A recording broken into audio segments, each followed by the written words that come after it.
Again, this is Gloria Keith with Action Speaks, continuing our reading on They Won't Teach Us by Deborah Harmon. We were interrupted, and I'm sorry about that, but we will continue on with this reading, which is part of the conclusion. One of the most important implications of this study is that teachers and schools have the power to transform the lives of their students. Teachers and schools can create classroom and school environment in predominantly African American or white schools that support their students. All of the teachers identified as effective teachers in this study possess cultural competence and provided a multicultural curriculum utilizing culturally relevant teaching methods. The identification of these characteristics in effective teachers, as well as the characteristics of ineffective teachers and their instructional methods, offer an explanation of why African American students as a whole are not achieving at high levels. The positive impact of the teachers' involvement within the community was very apparent.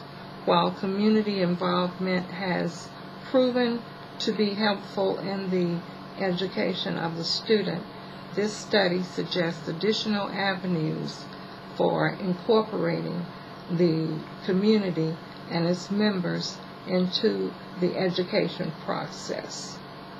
Recommendations and conclusions. Culturally competency in teachers. Teachers in both desegregated and segregated schools need to learn how to support the development of resiliency in their students through caring relationships with their students and by demonstrating positive beliefs about students, high expectations, and trust. More attention needs to be given to the impact of cultural competence, culturally relevant teaching, and multicultural education on the achievement of African American and other minority students. When dealing with African American students, teachers must participate in the process of becoming culturally competent, a process including significant contact with diverse groups of students, and that can best occur in teacher education programs. Multicultural education. All teachers need to undergo training in multicultural education.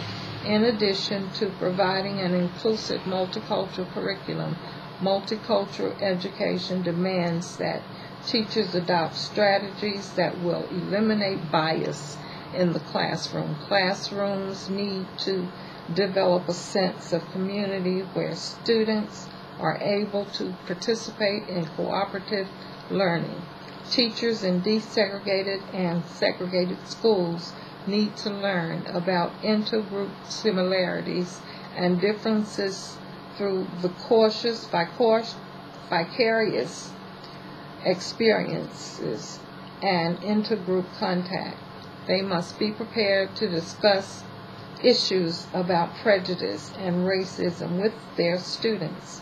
Ford, 1996, Ford and Harris, 1999, Frazier, 1995, Patton and Townsend, 1997, Van Tassel, Vasta, 1998.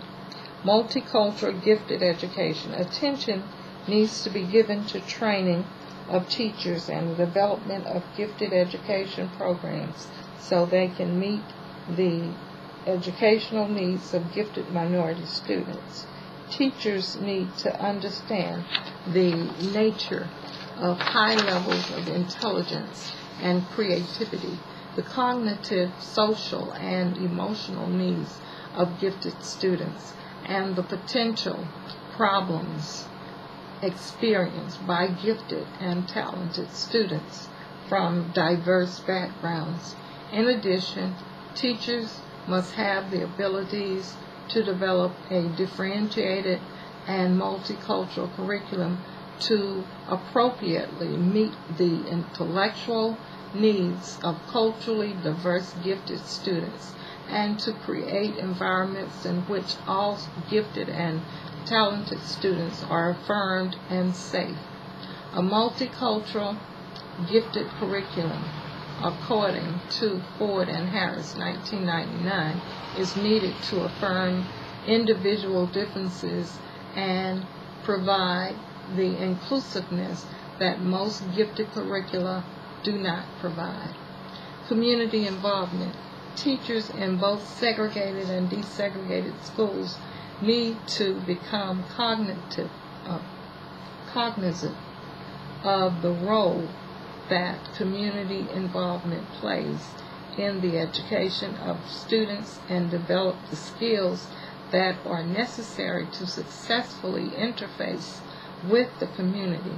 By the same token, parents of gifted African American students need to realize the importance and significance of their role in the education of their children.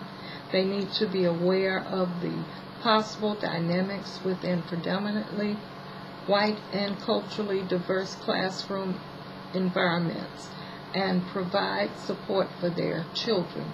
Parents also need to be willing to become actively involved as a resource and liaison between the school and their community. As we enter the new millennium with the continuing struggle for educational equity, it behooves us to reflect upon lessons learned from previous research, along with current findings regarding the success and failure of gifted African American students in gifted education programs. As we reevaluate what we have learned, we need to listen intently to the voices of those who have suffered most, the children. It would serve us well to consider the old adage, out of the mouths of babes.